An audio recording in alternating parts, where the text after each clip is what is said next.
Welcome back to the Least Gang Lounge, the number one news podcast in the world. Geez, the holidays are just around the corner and it seems like yesterday was Thanksgiving. Talking about the holiday season, the season of giving and happiness. And that saying does not associate with Mr. Joe Biden. Joe Biden's approval rating has been dropping faster than the ball that drops on New Year's Eve.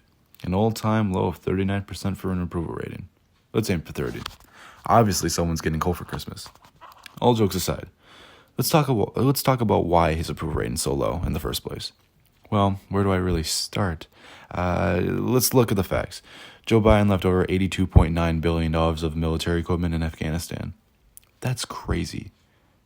I can't even fathom that much money. Merry Christmas to the Taliban, I suppose. We should have just wrapped the equipment too and sent them a postcard for Christmas. Didn't think it could get any worse than that?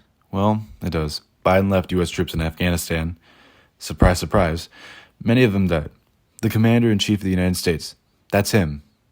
He's not protecting our troops. Now, despite of everything I just said there, what else is there to look at? Well, Mr. Joe Biden's approval rating is dropping as well due to his inflation that he's caused, rising COVID cases, and true crime rates, according to ABC News. The ABC/IPSOS poll, which was conducted by the IPSOS in partnership with the ABC News, reveals that these rocky ratings are only because these Americans are really just trying to pay their bills, and that's their top concern. This concern about inflation has eclipsed worry with Joe Biden. As Republicans spotlight gas prices and everyday grocery store item prices, more and more Democrats and independents are facing the facts, having no money in their pockets at the end of the day, and that's why they're talking about raising the minimum wage. Also, the stock market's going down. Every year, right around this time, there's a Christmas boom. And it's not before Christmas, it's actually after Christmas. This boom is only temporary, and we can soon see commercial companies like Apple take a hit and soon dip in the market. A Christmas boom is basically the hype of Christmas. It's in response to people buying gifts from Black Friday, from everything. And that's made for the people on Wall Street to make, a quick buck. Now transitioning to COVID-19. The rising cases that we are seeing due to the Omicron and Delta variant are not all Joe Biden's fault. But what it comes down to is politics playing a role in COVID. The vaccine has become a political weapon used on both sides of the party. If you don't get the vaccine, then you're an anti-vaxxer and don't care about anyone except your Republican friends. My body, my choice. We're seeing all these comments from both parties. A famous person talked about the situation and has been in the hot seat due to his opinions on COVID. This is what Aaron Rodgers said about COVID recently on the Pat McAfee Show on December 28th of 2021. If science can't be questioned, it's not science anymore, it's propaganda. Somebody comes out with a scientific study, right? What do they always say? They say it's a peer-reviewed, right? What does that mean?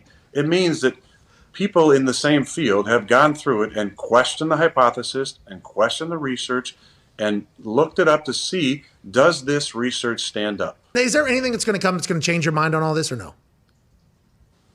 Look, I think at the core is that I don't have a problem if somebody gets vaccinated. Okay? That it's your body, your choice. Hey, I'm vaccinated, by the way. I'd like to let everybody know. Awesome. You made a decision you thought was in your best interest. And I researched, and I have other issues. I'm talking about my allergy, like to the mRNA vaccinations. But I made a decision that was in the best interest of my body. Yeah. And that's what it should be. There should be the freedom to choose what's in your best interest, not mandates sweeping that disregard people who have pre-existing conditions or compromised immune systems, autoimmune diseases, or allergies to ingredients in the vaccine. Likewise to what Aaron Rodgers just stated, I think that COVID vaccines should not be mandated. It all comes down to their best interest at mind. Mandating a vaccine is borderline unconstitutional. At the end of the day, politics has no place in persuading someone's health or ideology in a vaccine. That should be the person's choice, not the media's choice. That should be common sense, but I guess some people just don't understand that. So, Joe Biden doesn't have that much control over the biases that are influenced due to COVID.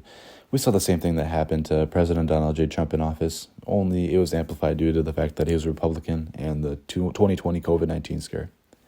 All in all, even though that Joe Biden doesn't know where he is half the time, or know if he's the president of the United States, we still have to have faith in our country, regardless. What is our country without hope and faith? Is it fear? We can't have that.